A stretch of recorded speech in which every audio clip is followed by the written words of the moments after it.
asalaamaaleykum maa ngi nuyu ñëpp di seetaan mooy émission bi tey dañoo invité woon si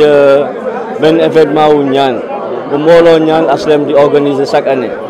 léegi ça fait maintenant des années et des années yàgg na loolu daal mu doon aujourd'hui une tradition mooy qui commence à durer dans le temps et que de tout temps aussi les maires dañoo associé si li nga xam ne franchement HLM ñëpp la concerné donc ñun aussi duñuy ñëw ñun mooy perpétuer la tradition mooy ñëw ànd ak toute l'équipe municipale et le bureau municipal que nous sommes avec le maire Abou Ndiaye et aussi d'autres conseillers pour ñëw mooy bokk si li nga xam ne daanaka si la ñu bokk parce que ñun ñëpp fii HLM lañ dëkk lañ juddoo donc am nañ ay way dawlu donc suñu ñaanal waa HLM yëpp way dawlu HLM yëpp day ñëw mooy kontaan si daal. loolu c'est une aussi tradition loolu lu war la aussi ñun aussi mënuñu bañ ne pas s'arroger à ça donc ñu ngi si et aujourd'hui mooy ñu ngi constituer li nga xam ne daanaka moom lañ daan liggéeyee à savoir li ñuy joxe au lieu que la mairie la donne directement ñu jaarale ko par délégué de quartier yi ak conseil de quartier yi ñu nar a teg pour que ñu distribuer ko parce que ñoom aussi ñu jege population bi lañ daal mais tout ça c'est en train d'être diligenté et que yàggatul lool après lépp lu ñu si wax def day antu di te dina yàgg si population bi incha allah rabi jërëjëf. yàlla dimbali nañu ba nga xam ne amuñ ci benn jafe-jafe ndax mbooloo ñaan dañoo toog ba yàgg ñu ne HLM dafa nekkoon un grand village où ñëpp dañ daan daje di waxtaan ñëpp xamante sa doom mënoon na génn sax def jéyee buñ taseeg moom ci mbedd mi mën nañ ko rectifier waaye loolu léegi les réalités sociologiques dafa dem ba dafa changer loolu yëpp ñu ne kon léegi qu'est-ce qu'il faut faire dañu créer benn entité boo xamante ne dafay regrouper doomu HLM yëpp benn moment bokkandoo benn aspiration te loolu diine rek moo ko mën ñu ne woon kon dañuy bokk benn jour boo xamante ne dañ koy choisir mu nekk ci biir mois de Ramadan nga xam ne kenn du fi nekk di añi wala di dugg na fii ñuy toppatoo ay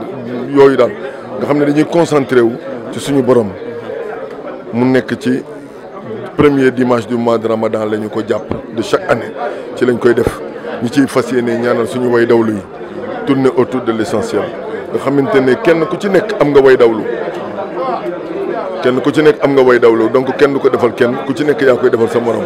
ñu ne léegi nañu daje mu nekk un moment de prière mais un moment aussi de retrouvailles parce que tey jii même ñi nekk à l'extérieur sax ñu ngi suivre affaire bi en direct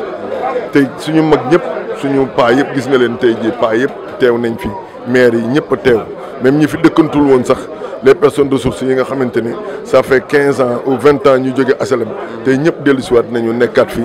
mu nekk moment de cohésion moment de un moment fort spirituel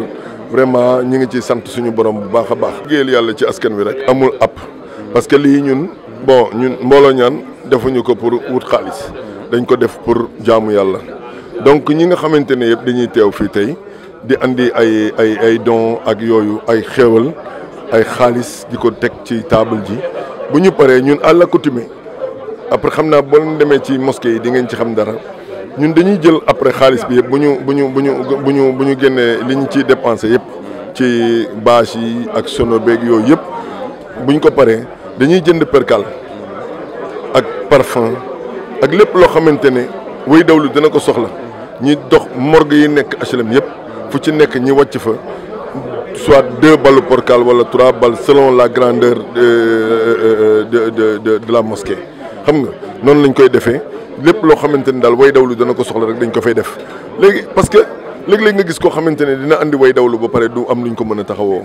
te way dawlu dafa loo xamante ne suñu borom dafa ne fu ñu déggee way dawlu rek nañu bàyyi lépp te fas yéene ko jébbal ko suñu borom kon war nañu mën a taxaw way dawlu yi ba nga xamante ne du ñu am benn maanaam gàllankoor daal ci morgue yi bu ñu accès rek ñi daal di jublu ci defar leen toppatoo leen jébbal leen seen borom te loolu dañu bëgg vraiment di ko ci jàpp di ko faciliter famille yi ba nga xamante ne HLM kenn ku ci nekk di nga ci gis sa bopp waaye Sénégal yëpp kenn ku ci nekk di nga ci gis sa bopp parce que tey boo xoolee tey tant bi ni mu toll lii HLM ñëpp a ngi fi waaye aussi am na ñoo xamante ne jóge nañ d'horizons différents ñëw fekk si ñaan gi muy loo xamante ne ñu ngi ci 6e édition bi mais fi mu ne nii Kër Massar ak Pikine ak Guédiawaye ak fu nekk Rufisque ñëpp ñu ngi jóge fu nekk di ñëw di ko fekk si ñu ciy sant yàlla bu baax a baax am nañ aussi bëgg nañoo def nag parce que Covid bi moo ñu xawoon a tënk mais bëgg nañ def aussi benn journée de consultation gratuite avec don de médicaments danañ ko def fii incha allah xam naa buñ ci yàlla buñ jógee ci lii rek danañ taxaw ci organisation loolu aussi di def aussi ay dons dans les daara ak vraiment structures yi nga xam ne daal soxla nañ ko daal jërë ngeen jëf yal nañu yàlla